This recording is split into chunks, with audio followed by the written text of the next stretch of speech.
मैं Harkesh Singh, Harkesh sir English classes में आपका स्वागत करता हूं। क्लास 10th का इंग्लिश का जो फर्स्ट सेक्शन है पोएट्री लेकर मैं आया हूं। पोएट्री का जो तीसरा न्यू चैप्टर आया है द विलेज सॉन्ग, वो आज हम लोग देखेंगे। द विलेज सॉन्ग मीन्स गांव का गीत, जिसको कंपोज की हैं सरोजनी नायडू ने। तो आइए थोड़ा सा हम कविता के बारे में उसका सारांश देख लें, उसके बाद प्रत्येक स्टेंजा को देखा जाएगा। जो कवित्री हैं सरोजनी नायडू अपने मार्मिक कलमों से लिख रही हैं। माँ और पुत्री हैं और उनके बीच संवाद होता है। माँ जो है बच्ची को समझाती है कि यह जो संसार है विभिन्न सुख सुविधाओं से भरा पड़ा है, लेकिन बच्ची सांसारिक सुखों की अपेक्षा आध्यात्मिक सुखों को अपनाने के लिए घर छोड़कर प्रकृति के पास जाना चाहती है। वही संवाद को किस तरह से द विलेज सॉन्ग के रूप में सरोजनी नायडू ने कंपोज की हैं, आइए देखते हैं पहला stanza. Honey child whither are you going, honey would you cast your jewels all the breezes blowing, would you leave the mother who on golden grain has fed you, would you grieve the lover who is riding forth to wed you. पहली line देखेंगे हम। Honey child whither are you going. Honey का मतलब है प्यारी, child means बच्ची, whither कहाँ, are you going का अर्थ है जा रही हो, मीन्स प्यारी बच्ची तुम कहाँ जा रही हो। Would you cast your jewels all to the breezes blowing, would क्या, यू तुम, कास्ट फेंक दोगी, योर अपने, ज्वेल्स गहनों को, ऑल सभी, ब्रीजेज ब्लोइंग मंद गति से बह रही हवा में। क्या तुम मंद गति से बह रही इन हवाओं में अपने सभी यानी सारी गहनों को फेंक दोगी। यह माँ अपने बच्ची से कह रही है। Would you leave the mother who on golden grain has fed you, would क्या, यू तुम, लीव छोड़ दोगी, द मदर अपनी माँ को या उस माँ को, हु जिसने गोल्डन ग्रेन सुनहरे अनाजों को, हैज फेड यू तुम्हें खिलाया है। मतलब क्या तुम अपनी उस माँ को छोड़कर चली जाओगी जिसने तुम्हें स्वर्ण युक्त अनाजों को खिलाकर पाला पोसा है। Would you grieve the lover who is riding forth to wed you, would क्या, यू तुम, ग्रीव निराश करोगी या कष्ट दोगी, द लवर उस प्रेमी को, हु जो, राइडिंग फोर्थ घोड़े पर सवार होकर चला आ रहा है, वेड यू तुमसे विवाह करने के लिए। क्या तुम उस प्रेमी को निराश करके चली जाओगी जो तुमसे विवाह करने के लिए घोड़े पर सवार होकर चला आ रहा है। अब इन चारों पंक्तियों का हम एक जगह अर्थ देख लेंगे। प्यारी बच्ची तुम कहाँ जा रही हो? क्या तुम मंद गति से बह रही इन हवाओं में अपने सभी गहनों को फेंक दोगी? क्या तुम अपनी माँ को छोड़कर चली जाओगी, जिसने तुम्हें स्वर्णयुक्त अनाजों को खिलाकर पाला पोसा है?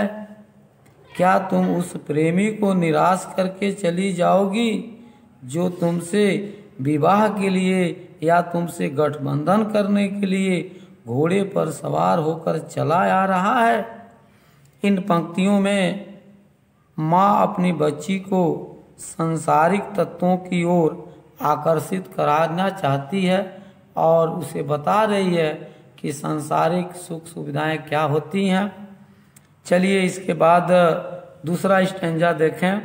Mother mine to the wild forest I am going, fair upon the champa buds the champa birds are blowing, to the koel hunted river iceless where lotus lilies glisten, the voices of the fairy folk are calling me, oh listen. Mother mine to the wild forest I am going, mother माँ, mine मेरी अपनी माँ, the wild forest घने जंगल, going जा रही हूँ, कर रही है कि मेरी अपनी माँ मैं उस घने जंगल में जा रही हूँ। यह बच्ची अपनी माँ से कह रही है कि मेरी अपनी माँ मैं उस घने जंगल में जा रही हूँ। Where upon the champa buds the champa birds are blowing, where जहाँ, अपॉन पर या ऊपर, चंपा बाज चंपा पेड़ की शाखाओं, चंपा बर्ड्स चंपा पेड़ की कलियां, और ब्लोइंग खिल रही हैं या विकसित हो रही हैं। जहाँ चंपा की शाखाओं पर चंपा की कलियां खिल रही हैं या विकसित हो रही हैं, वहाँ मैं जा रही हूँ। To the koel haunted river isles where lotus lilies glisten, to the koel haunted, koel haunted कोयल की कूक, रिवर आइस नदी टापू, वेयर जहाँ, लोटस लिलीज कमल कमुदनी, ग्लिसन चमक रहे हैं। मीन्स जहाँ नदी टापू हैं वहीं कमल कमुदनी खिल रही हैं, वहीं कोयल की कूक सुनाई पड़ती है। The voices of the fairy folk are calling me, oh listen. The voices, आवाज, फेरी फॉक परियों की आवाज, कॉलिंग बुला रही हैं, मी मुझे, ओ लिसन अरे जरा आप भी सुनिए तो। मीन्स जहाँ परियों की आवाज़ें मुझे अपनी ओर आकर्षित करके बुला रही हैं, अरे जरा आप भी सुनिए तो। यह बच्ची अपनी माँ से प्रकृति के बारे में या प्राकृतिक तत्वों के बारे में कैसे बता रही है, तो इसका पूर्ण अर्थ देखेंगे। मेरी अपनी माँ मैं उस घने जंगल में जा रही हूँ, जहाँ चंपा की शाखाओं पर चंपा की कलियाँ विकसित हो रही हैं, जहाँ नदी टापू हैं वहाँ कमल कमुदनी खिल रही हैं, वहीं कोयल की कूक सुनाई दे रही है, जहाँ परियों की आवाज़ें मुझे अपनी ओर आकर्षित करके बुला रही हैं, अरे जरा आप भी सुनिए तो। तीसरे स्टैंजा में फिर माँ अपनी बच्ची को फिर सांसारिक सुखों की ओर आकर्षित कर रही है। आइए देखते हैं। Honey child the world is full of leisure, of bridal song and cradle song and sandal scented leisure, your bridal robes are in the loom, silver and saffron glowing, your bridal cakes are on the hearth. Oh, whither are you going? Honey child means प्यारी बच्ची, honey child प्यारी बच्ची. The world संसार is full of pleasure, हर्षोल्लास से भरा हुआ है. मीन्स प्यारी बच्ची, यह संसार हर्षोल्लास से भरा हुआ है. Of bridal song and cradle songs and sandal scented leisure. Of bridal songs विवाह के मधुर गीत या विवाह के जो मंगल गीत हैं, एंड और क्रेडल सॉन्ग्स लोरियों के जो गीत हैं, एंड सैंडल स्कैंटेड चंदन की जो सुगंध है, लीजर खाली समय या अवकाश के समय. मीन्स विवाह के मधुर या मंगल गीतों से भरा हुआ है.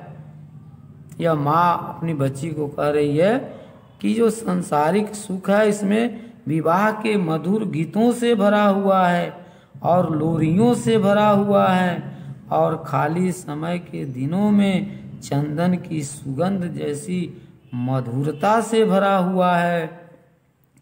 Your bridal robes are in the loom, silver and saffron glowing.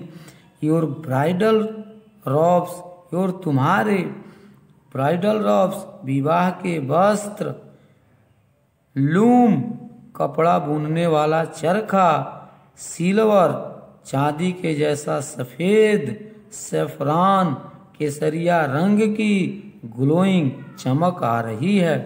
Means तुम्हारे विवाह के वस्त्र चरखे की मदद से बुने जा रहे हैं. ये वस्त्र चांदी जैसे सफ़ेद तथा केसरिया रंग की भांति चमक रहे हैं. Your bridal cakes are on the hearth. O whither are you going? Your तुम्हारे ब्राइडल केक्स का मतलब विवाह का भोजन, हार्थ भट्टी या चूल्हा पर. वो अरे, whither are you going? तुम कहाँ जा रही हो? तुम्हारे विवाह का भोजन भट्टी पर चढ़ चुका है या भट्टी पर बन रहा है, और तुम कहाँ प्रस्थान कर रही हो. मीन्स कहाँ जा रही हो. ये माँ अपनी बच्ची को उसके विवाह के संबंधी सारी तैयारियों के बारे में बता रही है कि प्यारी बच्ची, यह संसार जो है हर्षोल्लास से भरा हुआ है. तुम्हारी जो शादी होने वाली है, यानी जो तुम्हारा अभी इस घोड़े पर सवार होकर के तुम्हारा जो दूल्हा आ रहा है, उसके लिए सारी तैयारियां कर दी गई हैं. तुम्हारे कपड़े बनाए जा रहे हैं, भोजन बन रहा है, तो उसी का वर्णन कर रही है माँ. विवाह के मधुर गीतों से भरा हुआ है और लोरियों से भरा हुआ है यह संसार, और खाली समय के दिनों में चंदन की सुगंध जैसी मधुरता से भरा हुआ है. तुम्हारे विवाह के वस्त्र जो हैं चरखे की मदद से बुने जा रहे हैं या बनाए जा रहे हैं. ये वस्त्र जो हैं चांदी जैसे सफ़ेद तथा केसरिया रंग की भांति चमक रहे हैं. तुम्हारे विवाह का जो भोजन है भट्टी पर चढ़ चुका है, यानी भट्टी पर बन रहा है, और तुम इन सारी चीज़ों को छोड़ के कहाँ जा रही हो.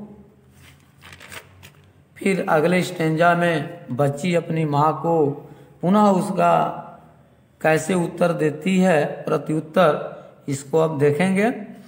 The bridal song and cradle song have cadences of sorrow, the laughter of the sun today, the wind of death tomorrow. For sweeter sound the forest notes, where forest stems are falling. O mother mine, I cannot stay, fairy folk are calling. The bridal songs and cradle songs have cadences of sorrow. Bridal song means विवाह के गीत, मंगल गीत। Cradle songs लोरियों के गीत। कैडेंसेज ध्वनि, सारो दुख। हे माँ, कह रही है बच्ची अपनी माँ से, हे माँ, जहाँ विवाह के मंगल गीत तथा लोरियों के गीत हैं, उनमें दुख की जो ध्वनि है वो समाहित है, यानी दुख की ध्वनि उसमें गूंज रही है, सुनाई दे रही है। और यह जो दुख की ध्वनि है सिर्फ बच्ची को सुनाई दे रही है, माँ को नहीं सुनाई दे रही है। इसलिए बच्ची अपनी माँ से प्रत्युत्तर कर रही है या संवाद कर रही है। The laughter of the sun today, the wind of death tomorrow. The laughter, हंसी। अब यहाँ देखेंगे laughter of the sun today का मतलब हंसी। हंसी कब होगा? जब सूर्य कल उदय होगा। और फिर दे रहा है कि डेथ, मृत्यु होगी, मीन्स आज जब सूर्य अस्त हो जाएगा तब जाके कल उदय होगा। यहाँ भाव है wind of death tomorrow means हवा, डेथ मृत्यु, टुमारो कल, ये चीज है यहाँ। देखिए, जिस तरह सूर्य को कल उदित होने के लिए आज अस्त होना पड़ता है, अर्थात खुश होने के लिए आज दुखी होना पड़ता है, वही कवित्री ने अपने मार्मिक कलमों से यहाँ लिखी हैं। जैसे हम कह सकते हैं कि नए वस्त्र धारण करने के लिए व्यक्ति को पुराने वस्त्र का त्याग करना पड़ता है, उसी तरह से जिंदगी में यदि इस समय दुख है तो कल सुख मिलेगा, यदि आज सुख है तो कल दुखी होना पड़ेगा। यही पंक्तियां यहाँ बता रही हैं। For sweeter sound the forest notes where forest streams are falling. For sweeter sound, सबसे ज्यादा मधुर आवाज। फॉरेस्ट नोट्स, जंगल के गीत। वेयर, जहाँ। फॉरेस्ट स्ट्रीम्स, जंगल के झरने। और फॉलिंग, गिर रहे हैं। मीन्स इन सांसारिक गीतों से कहीं ज़्यादा मधुरता उन नदियों के हैं, झरनों के हैं जो जंगल में बह रहे हैं। यह बच्ची अपनी माँ से कह रही है कि जो तुम उन मंगल गीतों के बारे में, लोरियों के बारे में तुम मुझसे कह रही हो, तो उससे उन संसारिक गीतों से कहीं ज़्यादा मधुरता तो उन नदियों के, झरनों के हैं जो जंगल में बह रहे हैं, उनके बारे में बच्ची कह रही है। वो mother mine I can not stay, fairy folk are calling. वो अरे मदर माइन, मेरी अपनी माँ, आई कैन नॉट स्टे, मैं नहीं रुक सकती, मैं नहीं ठहर सकती। द फेरी फॉग, परियों की आवाज़, आर कॉलिंग, बुला रही हैं, मीन्स परियां मुझे बुला रही हैं। अरे मेरी माँ, मैं नहीं ठहर सकती, मैं नहीं रुक सकती, क्योंकि परियां मुझे बुला रही हैं, मीन्स प्रकृति मुझे बुला रही है। तो इसको हम कैसे कह सकते हैं कि बच्ची कैसे अपनी माँ को कह रही है अर्थ से, हे माँ, जहाँ विवाह के मंगल गीत तथा लोरियों के गीत हैं, वहीं दुख का ध्वनि भी होता है। जिस तरह सूर्य को कल उदित होने के लिए आज अस्त होना पड़ता है, अर्थात खुश होने के लिए आज दुखी होना पड़ता है, इन सांसारिक गीतों से कहीं ज़्यादा मधुरता उन नदियों के हैं, झरनों के हैं जो जंगल में बह रहे हैं। मीन्स प्रकृति के बारे में ज़्यादा वो यहाँ चर्चा की है। अरे मेरी अपनी माँ, मैं नहीं रुक या ठहर सकती, क्योंकि परियां मुझे बुला रही हैं। Thanks for